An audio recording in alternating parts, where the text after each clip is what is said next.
This is Mark. In this video, I'm going to talk about consciousness and its relationship with the entropy of the mind.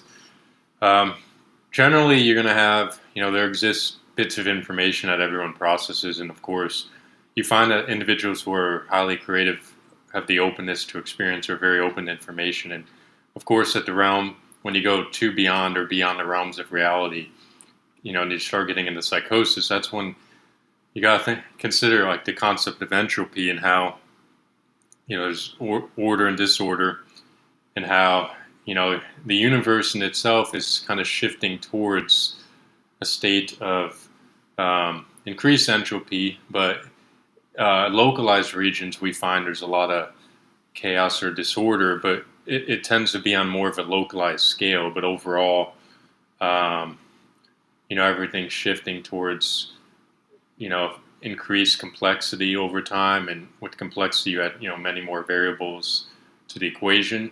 We don't fully understand, of course, the manifestation of everything. Of course, in the universe, it's very complicated, and but within in terms of entropy, it can kind of be related to the bits of information that the mind, how it deals with those bits of information, and generally every time we seek like a nova or new event or go to a new environment, it initially is chaotic to an extent, depending on our ability to adapt to this world. So, like if we go to, suppose you enter an event, and you repeatedly suppose it's like an event frame, and then your mind actually continuously, but the event frames keep reverting back in this cycle, like a loop. So what ends up happening is you repeat the same.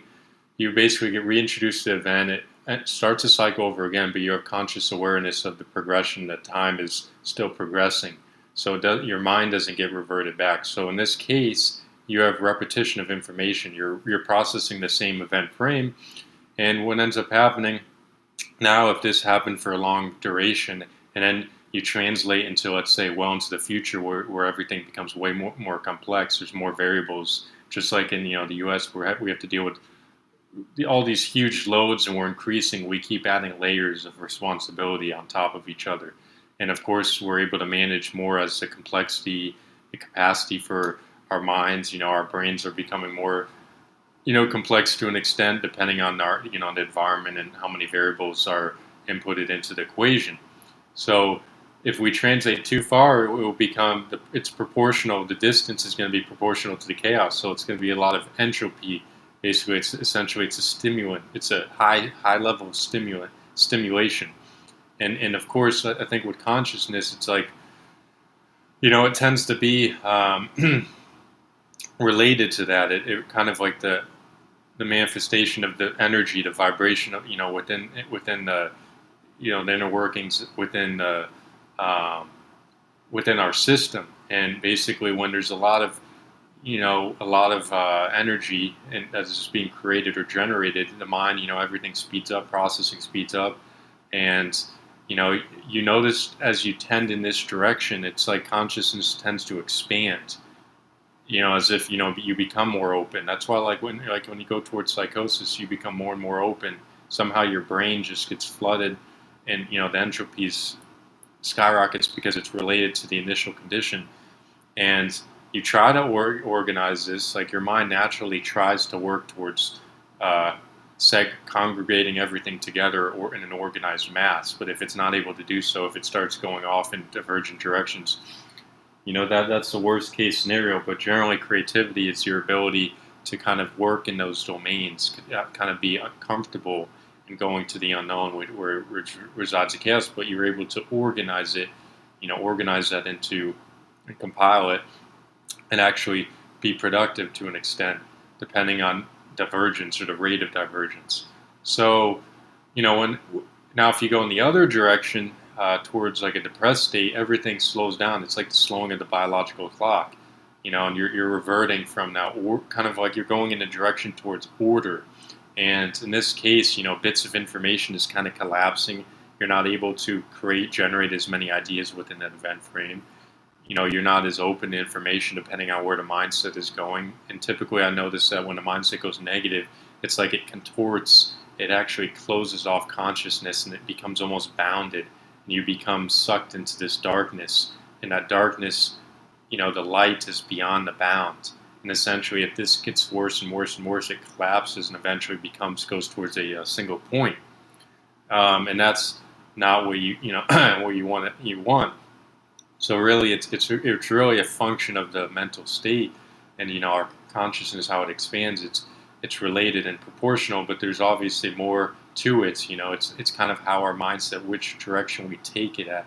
If there's so many different pathways that we could take just to try to restore balance, or get situated in a positive frame, or kind of manipulate our framework to become more positive. Because ultimately, when we constantly, if you pull in negative, or you take it or distort, the reality in a negative way, it actually builds up, and it can, kind of take over, and you start reversing. Like consciousness almost reverses in the other direction, and towards like a closure. And that's why optimism is associated with openness, and pessimism is associated with black and when you get black and white thinking, for instance, or closure.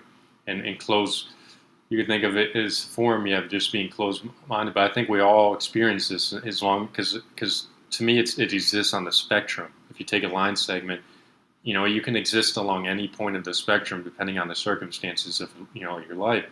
And anyone could exist. If health status declines, your mindset could easily shift in a negative direction. Everything collapses, your energy, things slow down. You're not able to have as many processing. It's all kind of condensing towards nothing, nullity. And, you just have you're in a blank state.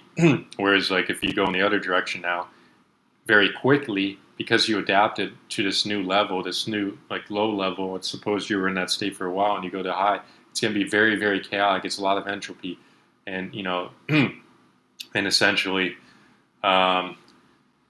your mind naturally you try to work towards trying to go the other direction. You try to work towards taking that and trying to assimilate it and condense it and densify all these bits of information into a larger whole.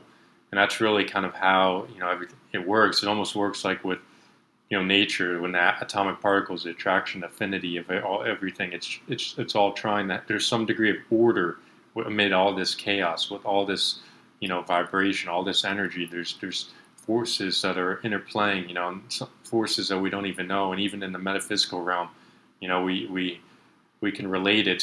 These are metaphysical almost forces that kind of direct the kind of the linkage between everything within our brain and the network. It's subconscious, everything. There's like a huge network and a chain that, and all these forces are kind of trying to organize or assemble all the bits of information together into a coherent whole. So yeah, I tend to think of it this way. Consciousness, how it's interesting how it can expand, contract, depending on the proportion of energy that is generated and created.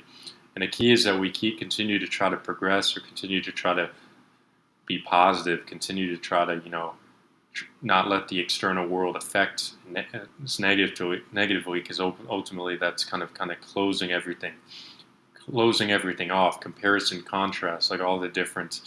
There's so many different ways, you can go in an opposite direction. We have the yin, the yang. But with every negative experience, there's always going to be a positive outcome that could be possible, depending on how you take it.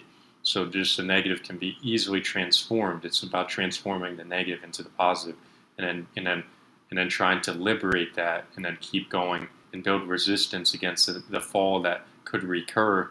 So the key is, you learn, you live and learn, you build resistance against these possible potential dips, and then you keep fueling it to add optimism, positivity. And that's why you find in when you get older, you almost get in a calm state, because of course I just think with the responsibilities and increased stress and competition, this is kind of creating this almost a stagnancy, almost it's going to easily give us a propensity to go in the negative direction and kind of collapse consciousness if we allow these forces to kind of pull us in that direction. Because There's the negativity out there is, it's just inevitable in a lot of situations. It depends on the circumstances, but the key is, yeah, we try to build resistance and not let emotions take over a lot, not let be affected by try not to be affected by the external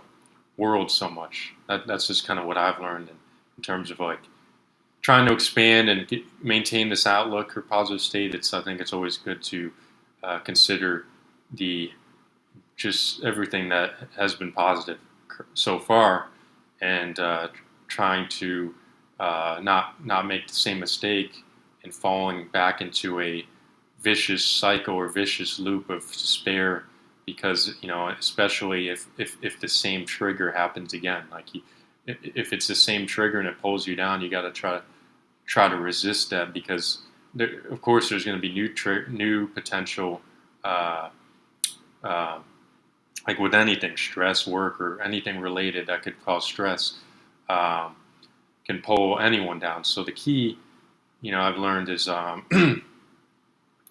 to try to contemplate and try to figure out solutions. And there's always going to be solutions somewhere, and you just got to seek it and be open to seeking it.